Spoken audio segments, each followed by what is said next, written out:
Good afternoon, everybody. Welcome to a special early afternoon edition of From the Chair. I'll be back in approximately a minute to introduce our guest.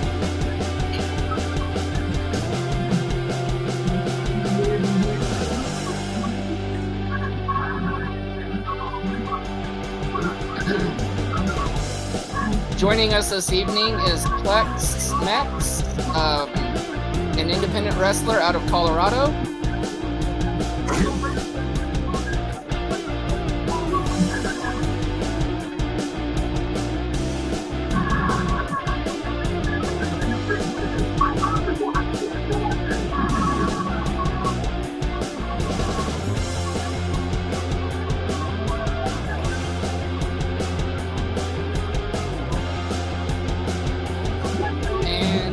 Live in about 30 seconds.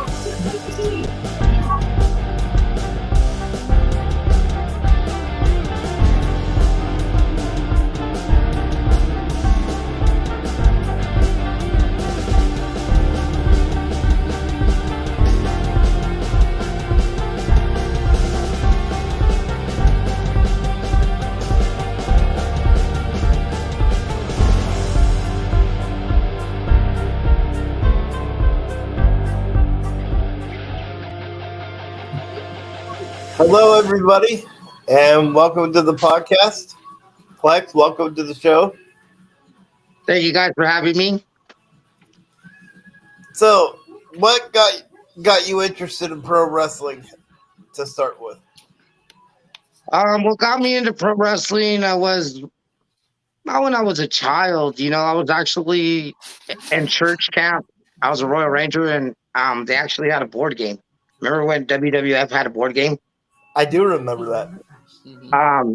They were playing it actually at a Royal Rangers camp event, and I was like, "What are you guys playing?" And they were actually playing a WWF board game, and I actually put my eyes on the Ultimate Warrior and seen all this colorful gear, and I was just like, "Wow!" And then made me go home and want to figure out what wrestling was really about when I was a kid. So that's what kind of got me into it.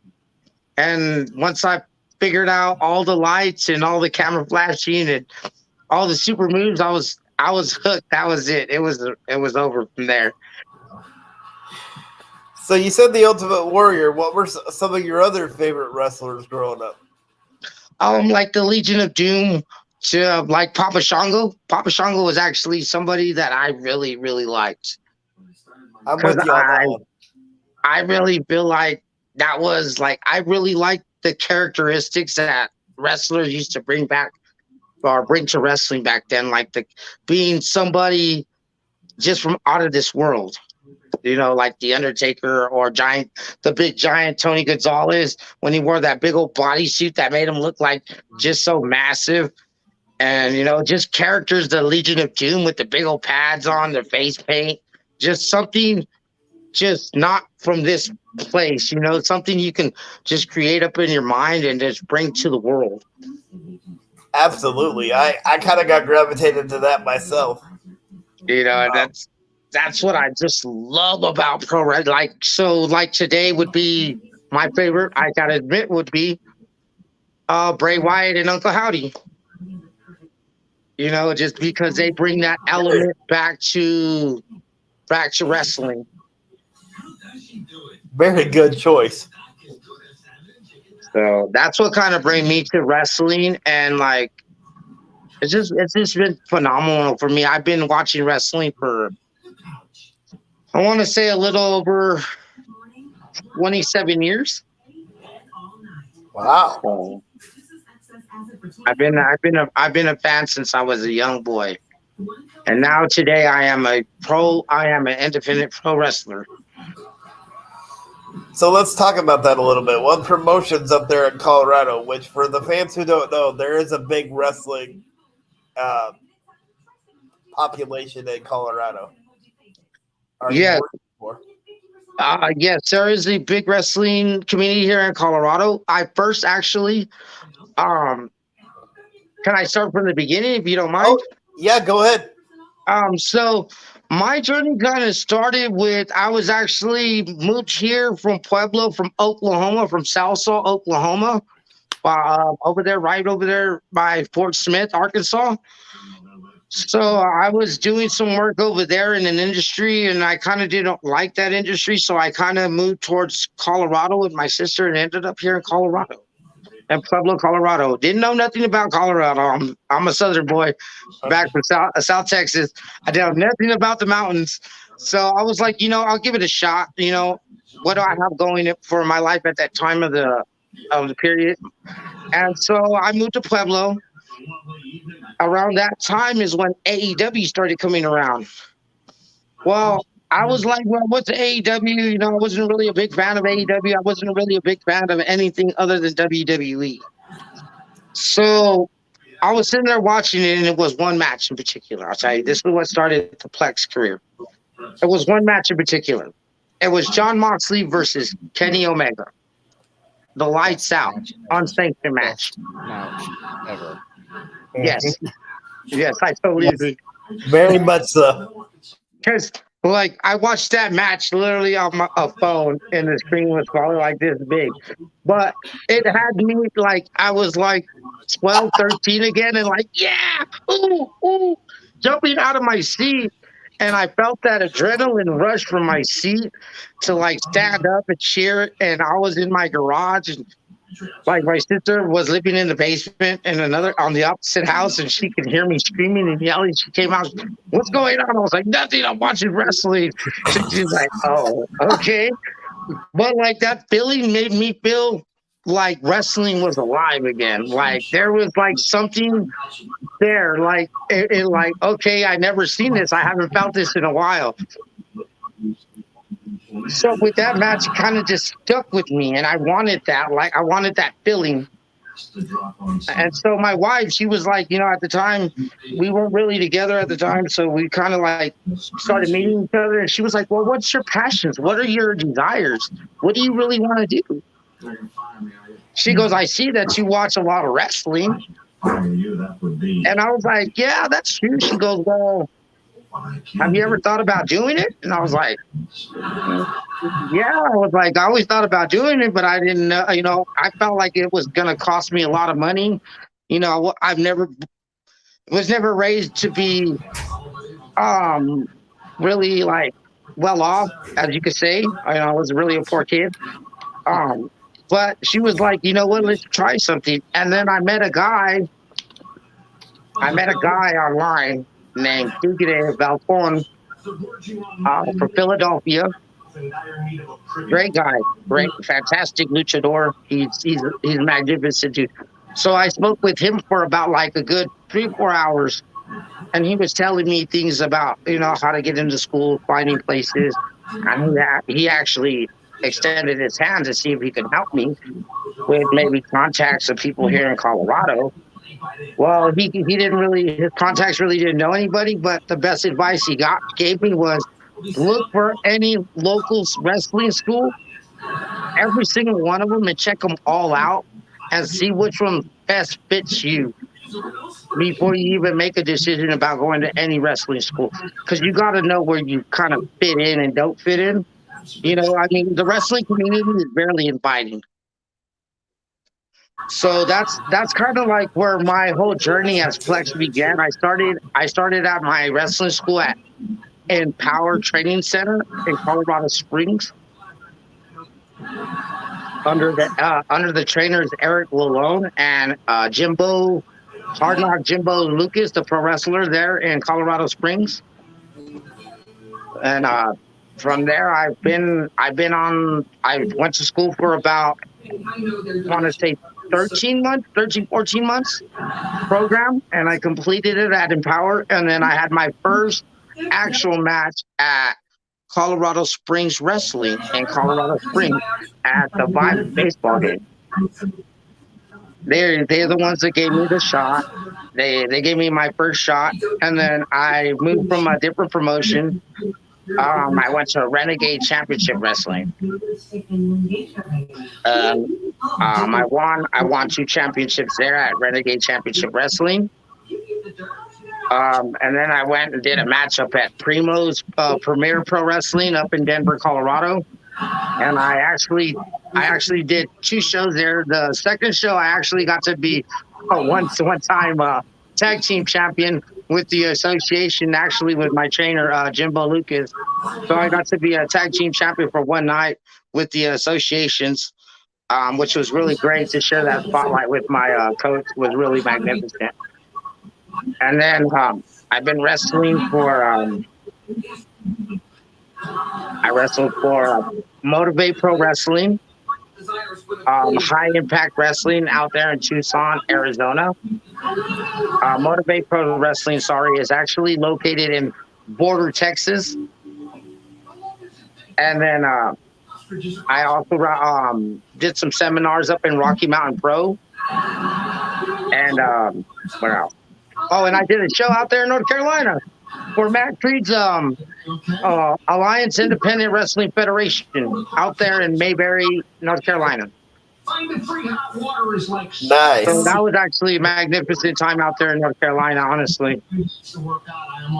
Well, yeah, so that's kind of like where Plex began his journey, and he's been going. And the whole Plex character, you know, he's originally from Corpus Christi, Texas, and a lot of people really don't know about my character is I'm a car. So if you guys don't know the Texas like culture scene of Houston, they got like the crazy cars with the spokes poking out and the trunks that light up, and you know they call it the pop trunk, and they do the whole swinging in through the lanes. Well, that's my whole gimmick is I'm the car. I'm a slab is like what we like to call it down in Houston. I'm the slab. So I'm a car. I'm not even a person. I like that. So that's why the whole Papa Shango thing, the whole thing, I want it to be something that nobody's created. Like, cause I see a lot of this MMA fighter, this like I want to be a fighter / wrestler type of thing, and to me that's not wrestling. I want to be something that I've never been before, something that I could transform into. Yeah, and I agree. I think that's some of the best wrestlers are the ones that can build a bigger version of themselves, right? Like somebody told me one time, a good character is like yourself, but turned up to like 100. Yeah, that's awesome, right? Yeah, and that's how I like to come out, especially like in my especially my ringing. Like when I come out of that curtain, I'm just like turned up like to like 2000 like amps. Like I'm just like somebody should be just he's gonna burn out real quick, right? That's what they usually assume because I come out like yeah, Plex is here, like. But that's just me like giving my energy because I love to give out my energy because I feel like the people can feel it, and if they can feel it, I can feel theirs, and it just motivates me to be in that ring even more. Well, I've seen some of your stuff on YouTube, and I can promise you that energy comes through. Yeah, that's like the best feeling in the world, especially like when the little kids are just like so amped after you've done a match and you go out there for like intermission go out there to your merch table and they're like, oh my God, are you okay? Like that was so great. How did you do that? Like it's the best feeling in the world. Like I really enjoy that, like feeling like because they're just like, like I had a match where I actually injured my shoulder. And everybody was like, are you okay? And I was like, no, not really. Like, there was a point where I had a match with Dr. Payne, and he put me in a straitjacket. And I had people in the crowd because I was tied to the barricade. They were literally trying to beat up Dr. Payne and untie me at the same time to make sure that I was trying to get back in the ring. And that feeling of people really wanting to help you, like to get unloosened, like was great because they really wanted me to destroy Dr. Payne. Like, Yeah, and I was like trying to get there right, and I was like, I'm there, but I didn't make it. that's awesome, and that's when you know you have them right. When they want to come after your opponent, then that's you know that's when you know Exactly. And your character is getting over. So to be honest, I did see Dr. Payne after that match. I don't know where he went after that match. He disappeared. he's probably running away from all the fans that wanted to get up to him Uh, in the so crowd. yeah, like so that's like I just have so much fun. I've been having such like such a great run with this whole being a wrestler now. Like it's changed my whole life in so many ways. Like I was trying to tell, I was saying earlier, like I'm a bigger fan than I am a worker, and like I feel like that's what kind of helps me in the ring. Well, right, yeah, because you can relate to what the fan is feeling because you are a fan. Yeah. Yeah, and it's like, and I feel like sometimes some people, that's like, because like I hear a lot of guys like when they start becoming a worker, I'm like, have you guys watched the latest wrestling? I know I stopped watching wrestling because I am a wrestler. I'm like, I just sometimes I don't get that, and it's okay because, like my coach likes to say, it's a flavor of ice cream. It's the same ice cream. It's just everybody has their own different flavors. I like that saying. I That love that. actually is the same by Jimbo Lucas. So I always keep it in I, mind. I love Something that. he always tells us as a team, it's the same ice cream, but we all have different flavors. Just even like in wrestling, if you do the same moves, but you do them like just a little tweak different, it's the Hmm. same move, but just a different. You're putting your flavor into it. You know that's a good sentiment for everything.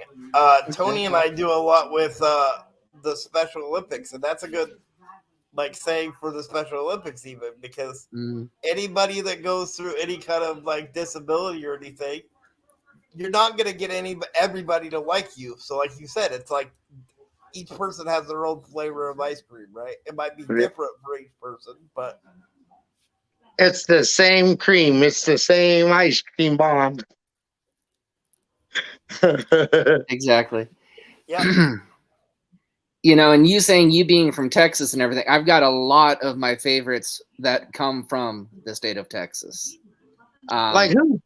I grew up probably in the same area as you. Um, my all-time favorite wrestlers are three Texans: Stone Cold Steve Austin, Shawn Michaels, and Mr. Hall of Famer himself, Mark Calloway, The Undertaker. I had a feeling those are the three greatest legends in Texas. And you Well, know and what? and then of course the late great Eddie Guerrero. So there's For, the four of them. for a long time, I didn't know the Undertaker was from Texas because, like, I read like when I was a boy growing up in California, like my mom moved me to California. I always thought he was from California because when he announced him coming out from Death Death Valley, Valley. Yep. I was yeah. like, okay, he's from Death Valley, California. It makes sense why he's like a biker type of guy. And Mm-hmm. then when I grew older, they were like, no, he's from Texas. And I was like, no, he's from California. And I was just like, all right. Then when I got to see the last ride, I was like, oh my God, he is from Texas.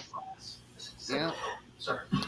But nowadays, my all-time favorite nowadays is one of the two people you mentioned in your match that got you hooked in wrestling.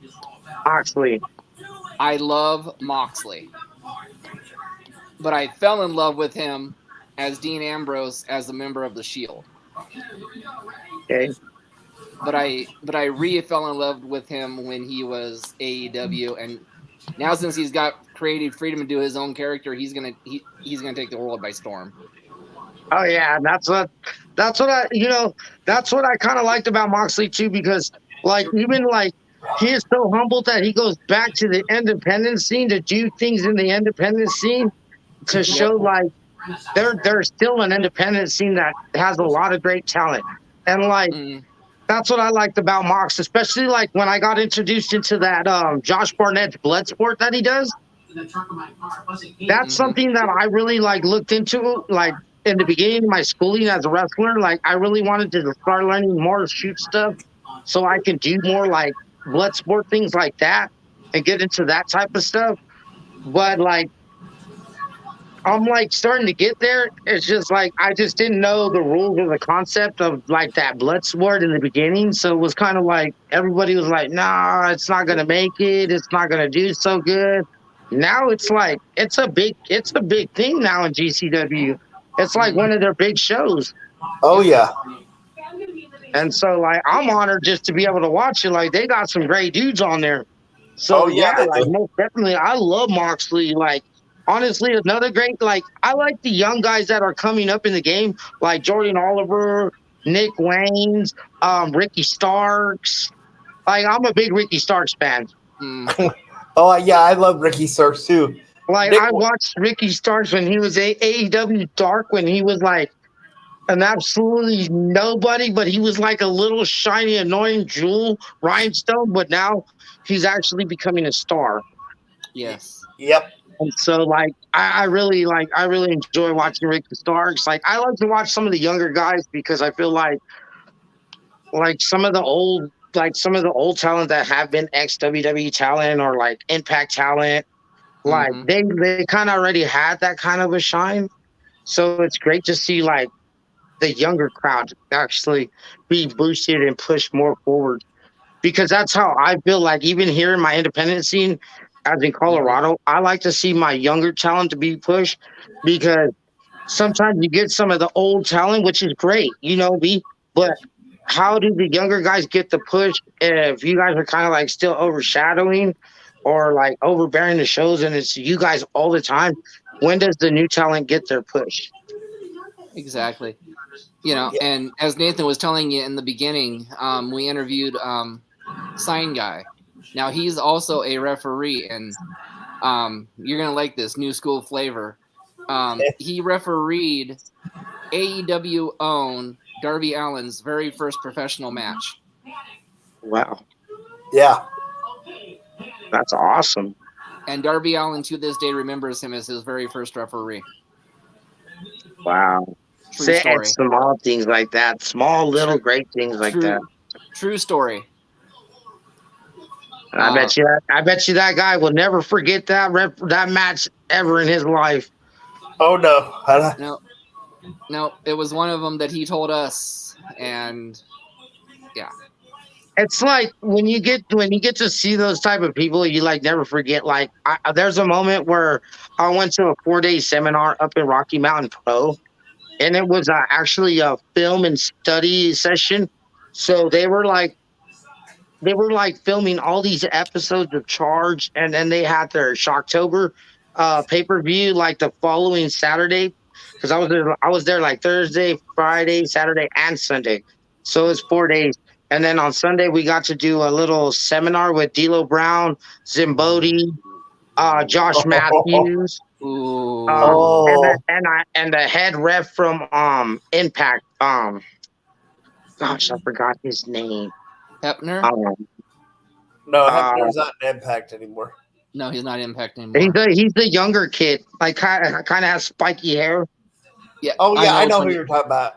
I know which can't one you're think of talking about. Yeah, I can't think of his name. He was a great dude. So I got to do 4 workshops with all 4 of those guys at Rocky Mountain Pro, which was really great. And D'Lo Brown did correct me on my Irish whip, which, like you said, that rep never forgot his match with Darby Allin. I will never forget the day that D'Lo Brown corrected my Irish whip, and I will never ever do that Irish whip again the way that I did it that day because he corrected me and he told me some things that I will never forget. And so like I will never forget. Like I took a line from D'Lo and I was like, "Yes, can I take another one?" D'Lo Brown. Who doesn't want to take a line from D'Lo Brown?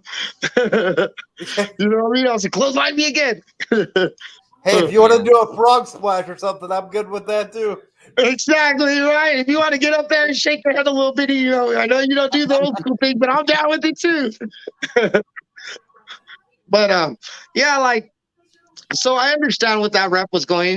Those are like and like Jack actually met Jack Straper that weekend, which he's a great, phenomenal dude. He told me that I had really good roles. Marty the Wow. Mom, another great dude. Ooh, from Um, Lucha Underground fame. yeah, yeah, Marty the Moth from Lucha Underground. Yeah, Yep. he's a great dude. He actually we got to talking and he filled me on a little bit of psychology knowledge, which was great. Marty the Moth with psychology, he's great. A lot of these guys are. I actually got to meet Sledge from ROH. Ooh. He was actually in our Josh Matthews promo workshop, and he did a promo that was so great. Like he literally had a tear coming out of his eyes, and I was like, "Dang, bro, do you need a hug?" Like, Yeah. because like the promo was so good, right? Like it was so hard, like touching. Like I was like, "Dang, like is he like is he really serious? He's like being truthful right now, or is just like for pretending like?" And then I was like, he goes, "Do you want to know what's funny? None of that was real, but you felt it, right?" Yes, and Mm. I was just like, wow, you killed a promo, bro. Like, hands down, that was fantastic. Like, that's the way you do it. Yeah, amen to that. Like, yeah, like it was just like, that's what you get from a green. Like, because I ain't gonna lie, I have like 3 years in the game, so I'm still kind of green in this game. I'm still a rookie. So learning from men like Sledge from ROH and promos like that, that took a lot from me, and I took a lot from that. So I'm always constantly learning, bro. I never want to stop learning, especially from like legends like him and pros like him. They're great. They're like phenomenal to work with. And I don't think you ever stop learning in the wrestling business. No, I mean, I've heard the moment you feel like you stop working, the moment you feel like you stop learning, get out. Yep, Get that's the out. time to go. Yeah. So that's why So, I'm always like a big sponge. So I just want to. amen to that. So, I've seen like I said, I've seen some of your videos on YouTube. You and your manager have a really awesome package going. Like the way he walks out to the ring with you and kind of hypes you up before you guys get in there. It is So awesome. I actually have students come up to me and ask me about that. So I'm kind of glad you bring that up because they asked me, how do you get the confidence to walk out of that curtain and not be so nervous? Well, when you have like my manager that comes out, ladies and gentlemen, just has that natural Bruce Buffer voice. It kind of helped, but I tell them the way that I come out like from the curtain is I like to like really play WWE in my head. So I think about Brock Lesnar, like when he's bouncing around and like maybe that's how he's feeling right before he comes out of that curtain or behind the screens. Like he's already like hyping himself up. So like I kind of use my manager Jay Sizzle. He's my hype man. So when I hear him say, "Ladies and gentlemen," I'm like, "Come on, Sizzle, come on!" And then when he the largest neck, that's when I know like it's time to just bow. Like those are my fireworks. Like when Brock Lesnar does the kick and the fireworks, that's just like when he says the livest makes Plex. That's my time to come out and like Plex is here. You know what I mean? Like Mm. it's time for you to feel the Plex, and it's just like he he helps me in a whole lot of ways that he doesn't realize. And I always tell him, and he goes, "But I'm not really doing much." It doesn't. It's just the voice. It's that voice that makes you feel like I'm a little short, so it makes me feel like I'm 7 foot. You know what I mean? Even though I'm 5'4", I feel like I'm 7 foot tall. And when I stand in that ring, I'm just like, yeah, this is my ring now.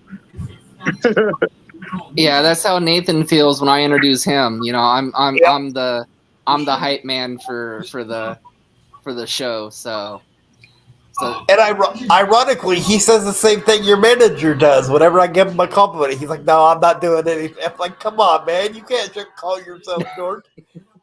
Hey, but that's them being, you know what? That's them being nice and humble, not being all super, what I mean? They want to be down there just like people always tell me, hey, you're a great wrestler, Plex, this and that. And I'm like, you really think so?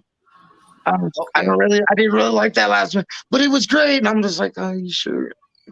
yeah. I could have did a little bit better. Always could be better. It's just, but that, we are our worst critics and our worst enemies. So like that's just things that we do all the time. Even as you guys as podcasters, I know you guys are like, well, we could have said this different. We always go to those what ifs and back to those resort to those things. But Exactly. that's what we do, though. That's how we make ourselves better in this business. Man, I do that every time we get done with the podcast. I'm laying here and I'll go, "Man, I should have asked that question," or I was gonna ask that one, but Well, welcome to our 2 live viewers that are joining us on Facebook. yes. If you have any questions for Plex, please put them in the chat and we will love to share them with him. He'd love to answer the questions. He's an up and coming independent wrestler. He's very adept in AEW and WWE. So any questions that you have, please put them on the screen and ask away. Yes, very much so. Any questions about anything on the road? I could tell you anything about the road life. I've been actually experiencing that a lot lately. That the road life has actually been something that I actually wanted to do since I actually met Gino Rivera in his camp at off the ropes school and all his students back in actually like 3 years ago. And actually seeing OTR on the road was like something that I knew I wanted to do always. Like, because they all, that's something that is really like taught is like, you got to make sure that you get out of your state and wrestle out of state. So you can always bring back things back into your state that you learned out of state and that will help other promotions be better. So let's talk about that a little bit. What's been some of the some of the fun parts and some of the hardest parts of being on the road? Because it's got to be an adjustment period. The hardest part for me being on the road, honestly, would have to be like not knowing how much. How do I say this? Not knowing how to know my worth. You know what I mean? Because you don't want to like oversell yourself, and then you just scare the promoter away because you're asking for too much money. That was one of the big issues for me, is not knowing my worth. And if I said like, "Oh, I want this much money," but then I might, and then I'm like, no, and then I'm undercutting myself. And, that's been like my hardest part of learning this business right now is the financial thing. But like, the greatest part about being at some of these shows was like some of the venues, like the Border Dome. The Border Dome is a beautiful place to wrestle in. I wrestled up at actually in North Carolina. I traveled from Pueblo, Colorado, all the way to Newberry, North Carolina. So that was actually a 36-hour road trip. And I mean, it only was 36 hours because I wanted to stop to see the Arch in St. Louis, the Mississippi, and I made some stops along the way. Kind of turned my road trip into like a vacation / like wrestling event type thingy. But Hey, there's nothing wrong with that. So we have a couple of questions from the audience. Not to cut you off, I apologize for that. So let me put the first one up here. They're kind of similar, but I don't know if you can see that. Dakota Haynes. Am I saying that right? Dakota Haynes. Yeah. Yep, you said that right. Who would your dream opponents be? Okay. Actually, one of my dream opponents is actually Jordan Oliver. I've actually been following Jared Noller, and he's actually one of the youngest guys I actually would love to work with. Um, Another guy I would love to work with would have to be as of right now, it would have to be it's a lot of independent guys, so I would have to say somebody from GCW. It'd have to probably be either be like Grin Reaper or like Ninja Mac or like Joey Janela. Ooh, you and Joey Janela would be amazing. That would be amazing. So like those are some of my dream matches. Or Sammy Guevara. I would love to face Sammy Guevara. Just because he is from Texas and he's from Houston, and he's also one of the Corpus Christi favorites. So it's a kind of a personal dream match because I kind of want to take that title away from him and kind of make that my accolade. So Sammy Guevara is one of my dream matches. Moxley, of course, or Nick Gage, or actually Alec Colon, because I'm into the death match scene too. So I respect the art of death matching. But some of those guys right there are really great at it. So, I wouldn't put my life in anybody's hands. But Alex Colon, Nick Gage, or like those guys are really fantastic. So we have another question from Megan. Okay. So we'll put that up there. From Megan Gaines. What is your favorite match you ever were in? Oh. Okay. My favorite match that I was actually in would be the RCW Royal Roulette match. Ooh. It was I believe it was a 20 to 30 minute match, and we had a time clock on the screen to count down, and it was to see at the end of the match. It was based on who had the most wins, so the championship was constantly changing hands within that match. That's how I became the 2-time Renegade Championship, or former champion. Sorry. So that match was fantastic. It was me, the Livest Mex Plex versus Fonzie Mother Loving LaFleur from New Mexico. And we also had Spitfire Marcus Johnson. And within those three right there, it was a phenomenal match. I actually have that on my YouTube at the Livest Mex Plex on YouTube, on my own channel. You can go back and watch it. It's a great, phenomenal match. I actually did watch that the other day. So we actually have watched that, yeah. I mean, it was a great match. Actually, to be honest, Megan, I broke my nose in that match when I took the code breaker on the floor. I broke my nose that match. See, I wondered if that happened. So I'm glad that got confirmed.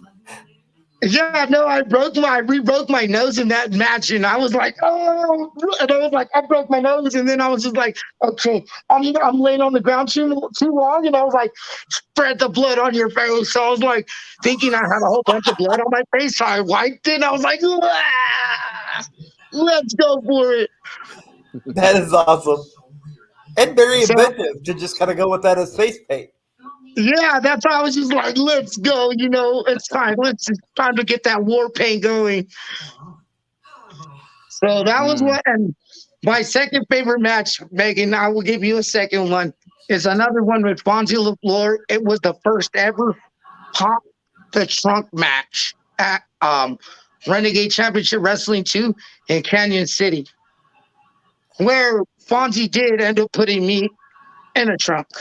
And I ended up finding myself at the Royal Gorge in Colorado, and I had to walk all the way back home from Pueblo to Pueblo. That match was great. It was one of the first ever gimmick matches I did, and me and Fonzie, we were all over like the gymnasium, like we were just all over the place. It was a really fun match. It was one of my third matches, but it was really fun. It was just like something great. I was just like, because it ended up being like that match because we started off our promo battle, and then like we had a third opponent, but the third opponent never really came out with a promo. So he ended up throwing a bag of trash in his promo in his trunk, and it made it seem like he was throwing a body in there, and there was no body. And he was like, "That's what you get, Plex." And he shut the door. He shut the trunk, and he drove away. And so all of a sudden it built to a pop the trunk match. And so I was like, all right. So I actually had a dummy and I painted it up looking like Fonzie LaFleur. And I kind of did the same thing and I beat him like, I was hitting up and then I shut the thing and I told the person that I had to cut in the video, now take him away back to the trailer park. So that's how we ended up with Pop That Trunk match, the first ever. I believe I have the flyer for that. One day I'll have to repost it on here to show you guys because I do have that flyer. Nice. It was so great. I even got the shirt that I ripped off of Fonzie when I was smacking him. It was so bad because I had put like red like hairspray in my hair at the time because I was in like red gear. So I had like red coloring spray for my hair. And I didn't realize that once you start sweating, the dye comes out. So all of a sudden I had red dye coming down my face. And it looked like I was really bleeding. I had my two top bosses saying, bro, how did you do that? How did you start bleeding just from anywhere? Like you were really bleeding. And I was like, no, it's hair dye. Oh, see, I would have played that up. I'd have been like, man, I'm just that good. Yeah, I was trying to. Like, I had my promoter over here looking at my hair, like he's looking my eyebrow. Like, I'm like, bro, there's nothing. Like, he's like, you're bleeding. You're bleeding. He literally tells me, I have kids scared because they thought you were bleeding. And I was like, yes, I did my job. Score. So that was one of the greatest matches ever. Like those two matches right there, those gimmick matches right there, were like the funnest matches I ever had. So you said you met guys like D'Lo Brown, like Josh Matthews.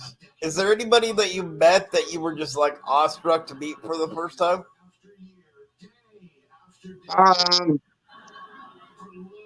Yeah. It actually was. It wasn't even a show I was working at. It was actually a show that I went to, but it was a show that I went to, but people knew me as a worker anyways, and like some of my brothers and sisters that were working that show, and it was at an IWC Legacy Lucha Libre show. And that was it was Lucha versus GCW, which they had like Jimmy Lloyd, Sandika, Muñeca. We had Flip Gordon there that night. Who else did we have? Joey Janela ended up showing up, but he showed up super late, and I was like, I didn't really get to meet him because he kind of slid in and slid out because he had a show to do that same night. So he like did his match and like took off because he had to fly out that same night and do another match like right after he got off the plane. So it was like, but like meeting Jimmy Lloyd was when like he was really down to earth because like I like Jimmy Lloyd doesn't look like that dude like you can actually come up to and talk to. I'm sorry, but like that's just how I feel. And like actually got to really walk up to and talk to him and Flip Gordon. And bro, they were like some of the most humble guys ever. Even Dak Draper and Marty the Moth, like I hear so much about these guys about like for my trainer that I was just like, wow. I'm surprised Marty the Moth isn't on like AEW or WWE or even Impact with the psychology, like you said earlier, that he does. You would think, they would jump on that chance. Yeah, he's a really great guy, but he's doing a lot of things right now at Rocky Mountain Pro. So like, that's really great, and that's where I'm trying to get to next. That's my next level up is to be there at Rocky Mountain Pro. Because I need to the indie level's okay, but it's like learning how to work that camera a little bit more. Mm-hmm. Work with the camera. Right, and I think they do more of like a TV based like product, right? Yeah. Yeah. So like that's where like, but like those are like some of the guys that I like really have inspired me like to do really great. Like Manny Lemons. Manny Lemons is another great guy. Yeah. Um, I actually took a seminar from Manny Lemons, and I learned a lot from Manny Lemons. I also did a seminar with Bob Evans. Brutal Bob Evans. Yes. Great guy. He taught us all a lot about a lot of like business wise, like how to your merch game and all that. That was kind of like the seminar, and I took a lot of out of that, and I actually took to his seminar twice. I think I would have too. And so I've taken a lot of seminars, and so like I really appreciate like every seminar that I take because like you just want to get better in this business. Well, and for me, the Josh Matthew ones, when you said that, would be one that I would love to take because I do a lot of commentary, so knowing that he specialized in that at one point, would be one that I could like really dig into. Well, to be honest here, Mr. Host, you'd want to meet Josh Matthews for a totally different reason, unrelated to Josh Matthews. Well, that's just true. Just saying. Well, now that you said that, now I want to hear the scoop. What is the scoop about why you want to meet Josh Matthews? You know that Josh Matthews is married to Madison Rain. Well, yeah. Okay, so I used to work at the mall. His biggest crush is Madison Rain. Right. Right. And I was my wheelchair. So my friend told me that this girl was at the Claire's at the mall, which was across from where I was working. Right. And so I went over there, but I couldn't get into the store because it was so packed full of stuff. I couldn't get my chair in there. And so we were talking, and she was like, well, I'm a wrestling fan, but she seemed like she was just like one of those like groupie, you know what I mean? Like the groupie wrestling fans.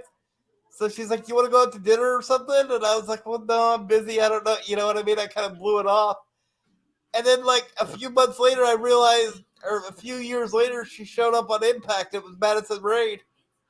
Oh, she was part of the beautiful people. Yeah. And the only reason I knew is because I recognized the voice, and I went, son of a bitch. Man, see? You should have been like, man, I should have just taken off. I should have just went for dinner. That's what I said, too. I was like, son of a bitch. Could have just went for dinner. I would have been set. That's what I'm saying. It only happens to some of the best of us, right? I'll meet Josh Matthews be like, man, I turned down your girl a lot longer before you met her. That's funny. That's funny. I remember a time I was working. I wasn't even a wrestler. I wasn't even a worker. I was just a regular Joe. I was working in Corpus Christi. I was working at the American Bank Center. And I so happened that I was working a WWE event. And never in my life did I ever think I would work for a WWE event. And for WWE, I was like, when I walked in, I was working at a temporary working service. Mm-hmm. And they were like, here's your ticket. You got to go to the American Bank Center. So. And I was like, okay. When I get there, all of a sudden I start seeing the 18-wheelers of the WWE, this and that. And I was like, no way.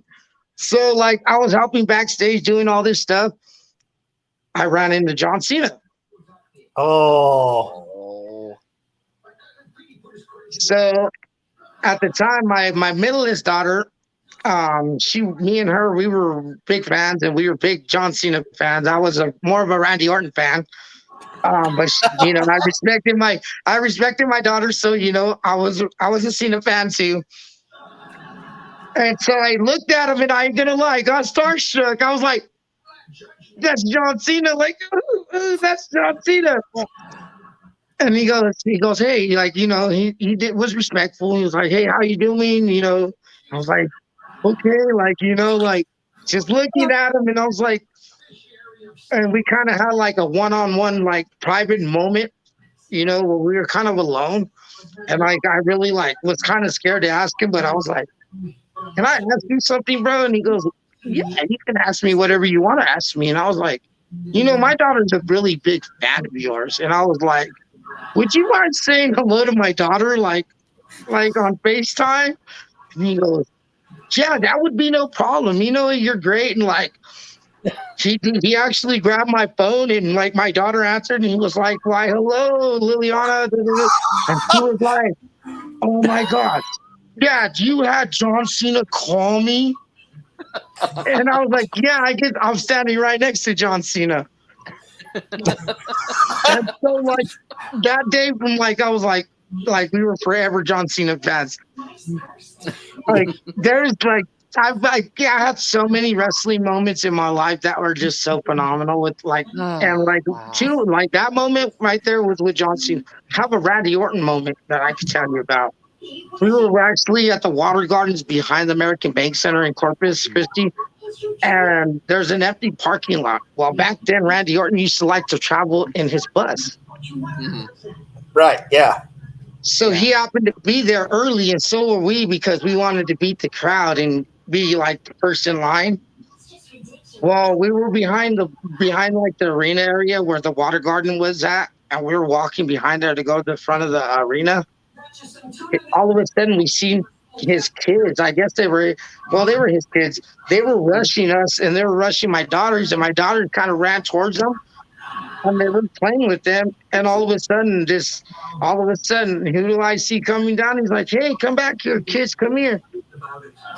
Randy Orton. He's like telling me, "Hey, I'm sorry, forgive me," and I was like, "No, bro, like we're sorry, we're in your area, and like this is your time to chill." And he's like, so me and Randy Orton got to talk for like a good 10 to 15 minutes, like about our kids and just live and. He was like, "You guys coming to see the show?" And I was like, "Yeah." And I was like, "This is awesome." The whole time in my head, I'm like, I'm a father talking to another father on a whole nother level. And it's like on this Randy Orton, like average Joe type of guy talking, just like, and it was like phenomenal.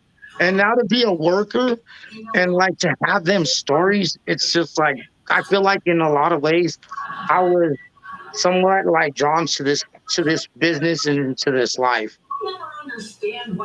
I completely understand that. So like yeah, I just love everything about this. I just can't wait to keep moving forward and giving everybody like I like to say, I don't give you 110% of me. I give you 120% of me because I like to go that extra distance to give you what I got inside the ring as a performer and as an entertainer. Because I want you guys to be like, wow, dude, did you see that dude Plex? Yeah, and you know, you said something that like resonated with me earlier. You said you want to give, or just now, you said you wanted to give 100% to like prove, to them to like prove like you're the man, right? Which you should, right? I do that too, and that's what I want to do in the wrestling business, but kind of on a different level, right? There's never been a physically disabled commentator, right? I mean, JR But has. who says there can't be? Remember, That's we're in right. 2024. Everything is possible in this world of wrestling today. That's right, and that's my goal. My goal is to be the first physically disabled commentator. That And that and those are goals, and you know what? I stand by you, bro, and you know what? I support your movement well, thank you. I appreciate that because because we all got our movements, and I support everybody's movement because every day it's hard for me because there's a lot of things in this world, and I got to say it because it's true. There are politics in wrestling.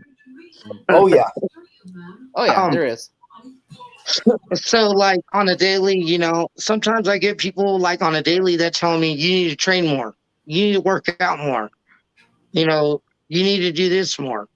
And it's like, it's hard when you're like, well, how do I train more, how do I work out more when I'm already doing it? If you're not seeing my progress or what I'm doing, but you steady want to like talk down on somebody, maybe you're the one that should be doing it. And that's just how I feel like, and it's hard for, because people like them try to bring us down. But my movement is I like to uplift people. I'm a person that I like to be positive. I like to take your negative and turn it into a positive. You give me lemons, I'm gonna turn it into lemonade. Amen to that. I You feel know you what I on mean? that one. Well, that's why I like to say you can't dim out my lights because my lights are LED and they don't dim unless I tell them to dim.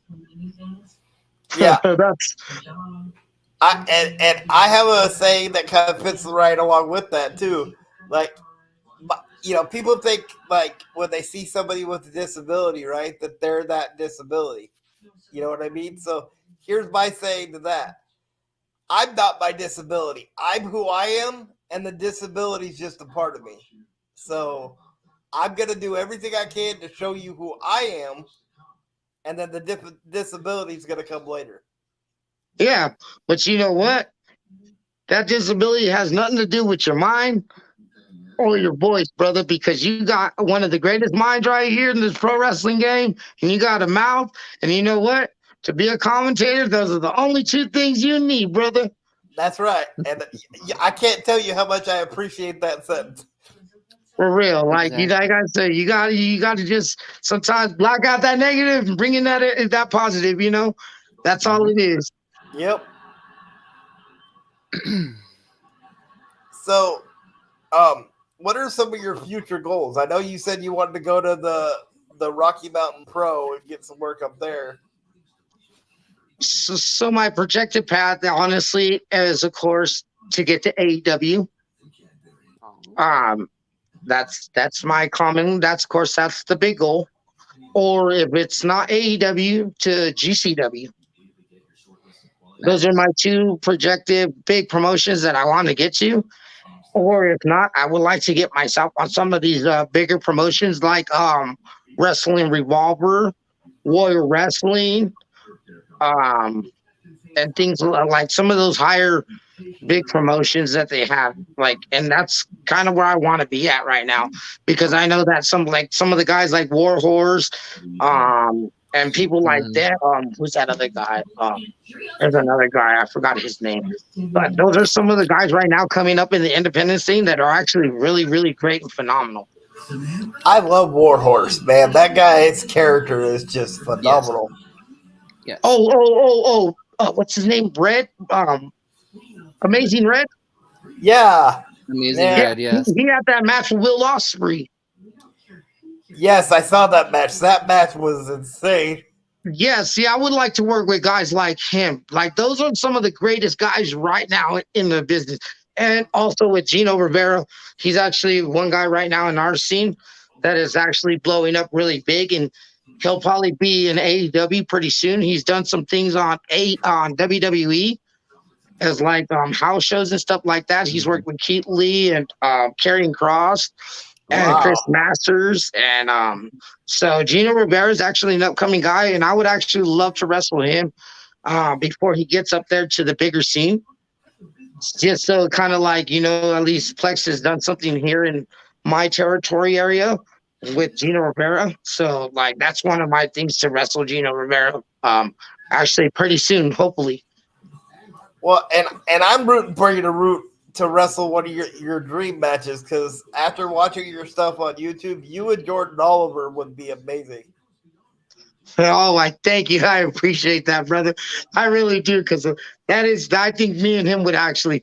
Because I go like I like that whole young, dumb, and broke thing. Because you know what, that's true. If you're in pro wrestling and you don't know those three words, then you know what, you don't know the business right now. And what I like about Jordan Oliver is he's so like misleading, right? Like with his character, right? Because you see the skinny guy that's kind of halfway tall, you know what I mean?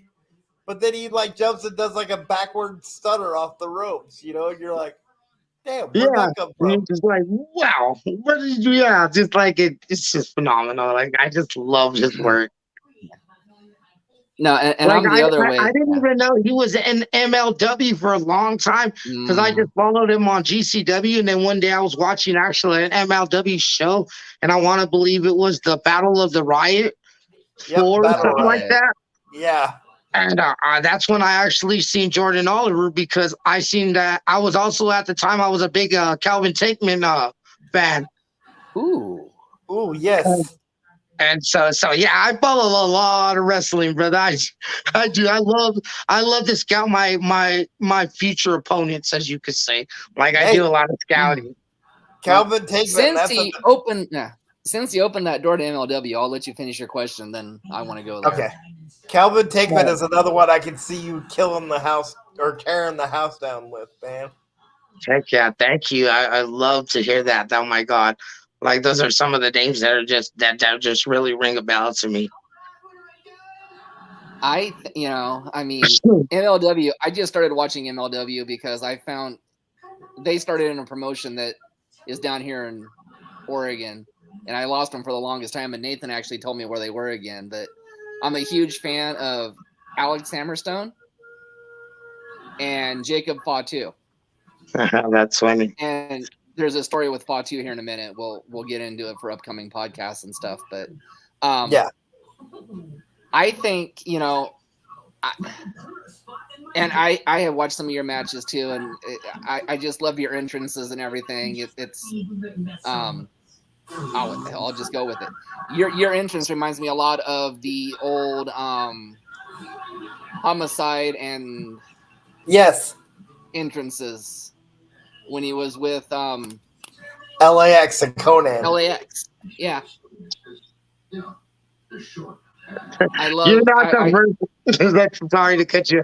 It's okay. I just want to say one more thing. It's funny that you say that because Ricky Diesel, and Matt Creed up in North Carolina, that was the first thing that Ricky Diesel told me. He goes, "You remind me of a 5-foot Conan." Yes. I see that now. Yes. Exactly. Again, we want to thank you for coming on early.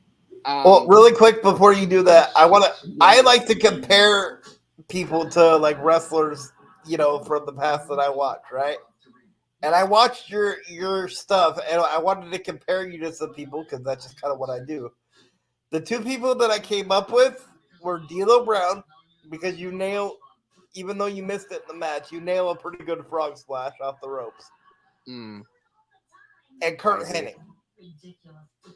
Oh wow! Like your movements in the ring and the fluidity that you have, like going from one move to the next, reminded me of like Kurt Hennig when he was doing like Mr. Perfect. Yeah, that's awesome. Thank you. That's an honor. I'd have to agree. And then we throw in the Conan too. I mean, yeah. Thank you. That's a really great honor from both of you guys.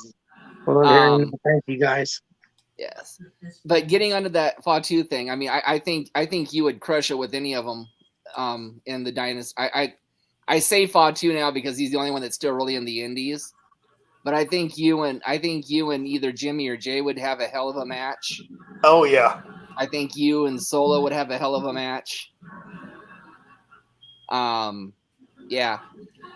You know who I like to imitate, to be honest, who's one of the guys that I really, really like, really take a liking to, as ELB. Okay, you're gonna have to remind us who ELB. El Phantasmo. Oh yes. El Phantasmo from the Bullet Club. Yes. I really like his stuff. Like I like since the moment I actually listened to his podcast and how he started, and like a lot of like his stuff. And actually, I ain't gonna lie to you, like the glasses thing. Like I can't lie, I kind of took that from him just because I thought like when I seen him and he was rocking it, I was like, oh my god! But I didn't know my character was gonna develop like the way that it has. And so me and him kind of have like a lot of the same characteristics. And I also take a lot of my wrestling from the Gorillas of Destiny. Oh yes. Yeah. Yes. Yeah, I can see that. Yeah. Yes, I take a lot of my stuff from the Gorillas of Destiny. Those are some other ones that I thought that is a dream match. I would love to see the Gorillas of Destiny versus the Usos. I think everybody wants to see that match. I think they do. Yeah. Now that is a Forbidden Door match. Yes, very much so. Just too bad it's not a promotion. So, Tony, do you want to let him in on who our future guest list anyways, since you kind of as I was saying earlier, we thank you for being flexible because we just thought your manager was coming on to listen to the podcast tonight. We didn't know that he actually had you. So we appreciate you being flexible. Later this evening, we are actually going to interview, and I'm not sure if you know the guy, but we'll throw it out. His name is Vertigo the Cure Rivera. No, I really don't know him. You'll probably know his family. He is the son-in-law of Wild Samoan member Alpha. Oh wow! Is he the new guy from the Bloodline? He's an Indies wrestler right now. He's not even. Yeah, he wrestles for WXW, the promotion that the Wild Samoans have. Yes. Oh, okay. Didn't know that. Yeah. Wow, that's an honor. You guys are gonna have some real fun tonight. Oh yeah. We hope. But so yes. So for the fans out there watching, this is one of 2 interviews today. Our first time ever doing 2 interviews in one day. So it's an honor for us. You've been a hoot and you've been hilarious, and you're welcome to come back anytime. You're not done, are you? Are you still got more questions? No. Oh, yeah. Not really. I was gonna. I don't know how long we had, but if we can like maybe 20 minutes more, because I was gonna shoot up to Denver because we are having a lucha seminar, and he was talking about Jacob Fonsu, and he is going to be live tonight here in Denver. No. And Westminster at the IWC Legacy at the Revolution, and we are also going to have Gringo Loco there tonight. Oh. Now I am we'll jealous. Get you out in time. Now I am jealous. Now I am so jealous. I actually been waiting. I actually went last year. I went to the GCW versus IWC where I got to talk with Jimmy Floyd and Flip Gordon. So this is like a yearly thing that they do. So tonight is the night that they're gonna have Gringo Loco and Jacob Fonsu and I believe Flip Gordon again and some other people. It's a big, humongous lucha show. Yeah, dude. Absolutely. No. Yeah, absolutely. Yeah. So if you have a few more questions, that's fine. If not, we'll let him go. But no, if we got fans on, let's continue. I'm open. I'm here.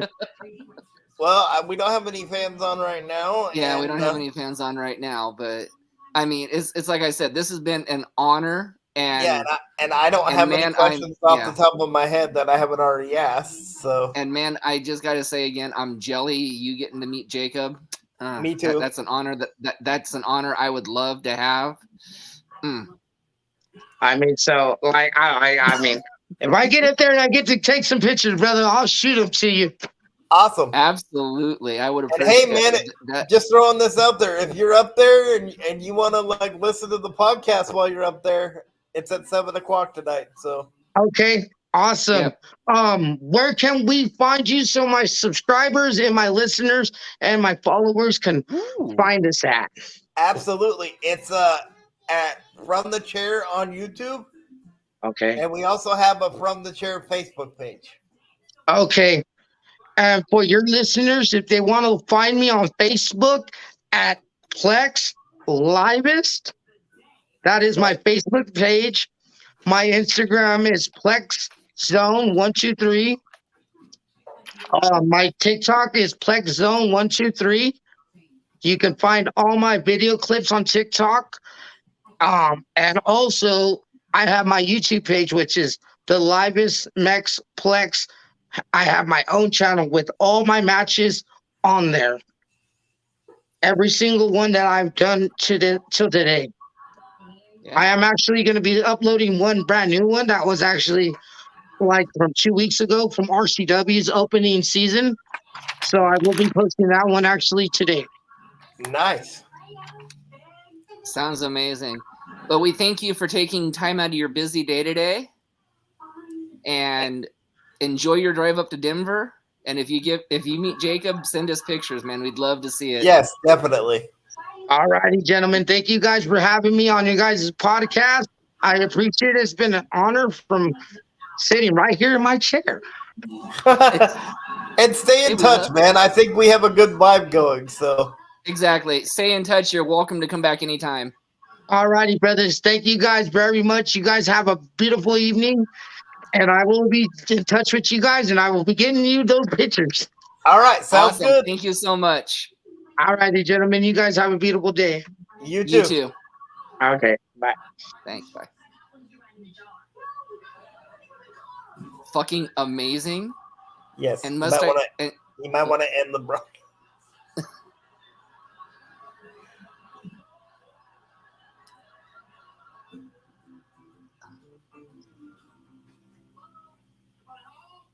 Hold on.